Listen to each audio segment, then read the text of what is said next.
In my video workshop series on building a bow front wall cabinet, I covered the installation of offset knife hinges from beginning to end.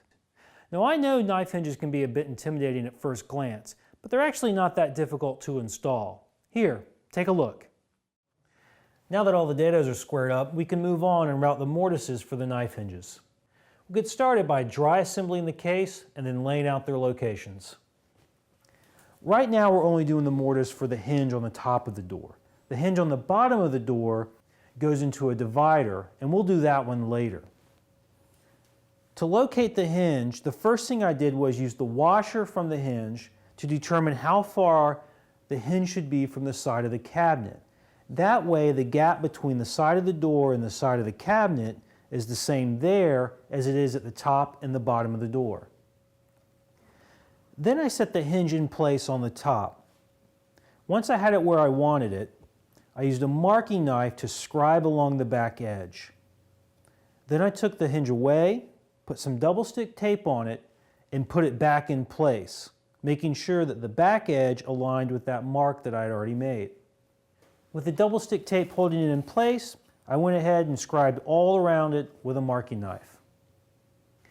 To make sure that the second hinge was set back in from the front edge the same distance as the first hinge, I set a combination square to the distance and then used it to mark the back edge of the mortise for the second hinge. Then I put double stick tape on the second hinge, put it in place, and marked all around it with a marking knife.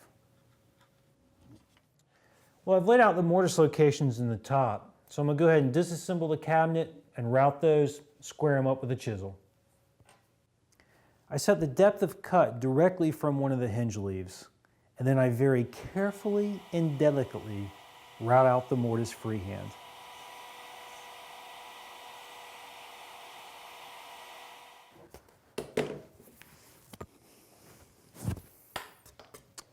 Now I'll use a chisel to clean those up and make them nice and square.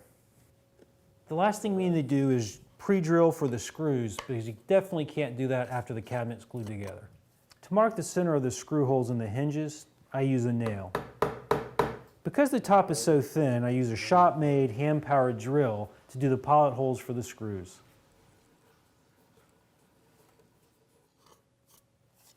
Now that the mortises are done, we can go ahead and glue up the cabinet.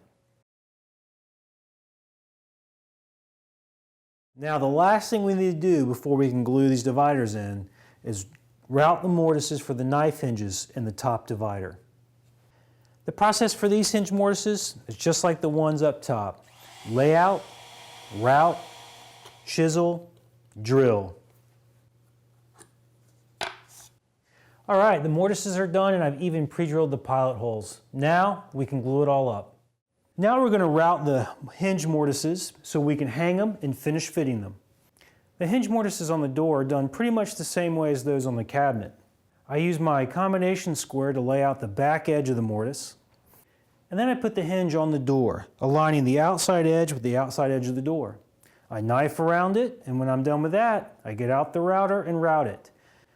Because the door is so thin, it wouldn't be a very stable base for routing, so I use my pin routing jig, the one we used earlier for the dovetails, to add some stability.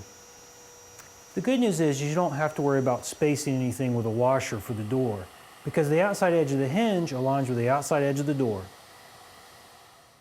Then I clean out the remainder of the waste with a chisel and square up the end. Next thing we're going to do is hang the doors and then just do the final fitting right here in the middle. I've already pre-drilled clearance and pilot holes for the screws, so I can just go ahead and screw the hinges in. Now the screws that came with this hinge set are too long for the divider, but that's okay. I'm going to go ahead and screw them through all the way and they'll poke out the bottom. Then I'll cut them off with a hacksaw, file them flush to the surface, and then hit them with some sandpaper. This is a better option than shorter screws because you have more of the meat of the screw and the thread engaged in the wood than if you use shorter screws. The screws for the top hinges, the one that go into the cabinet, I can't screw through the cabinet and then file them down to the top. We don't want that. So instead, I'm going to screw them through a piece of wood that's slightly thinner than the top of the cabinet and then file and flush to that. Next, tap the hole in the hinge mortise with a normal screw. Take it out and then screw in the shortened one all the way down. To mount the door in the cabinet, you have to do something a little different than you would with a butt hinge. First, you got to assemble the hinge completely on the cabinet. For me, that means I've got to drop the washer onto the pin, put the second half of the hinge onto the first half, and then slide the door in place. Then I drive a screw into the top hinge just to hold it in place. Fitting the doors can be a bit tedious because you've got to hang the doors, try to close them, and take a look. Then you got to pull it off, hand plane the inside edge some, and fit it again, close them, and test the fit.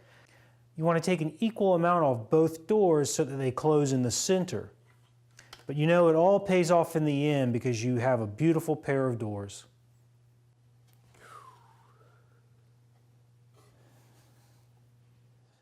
If you'd like to learn to build that cabinet from beginning to end, become a member of FineWoodworking.com. You can watch that series, our other video project series, and also members-only technique videos.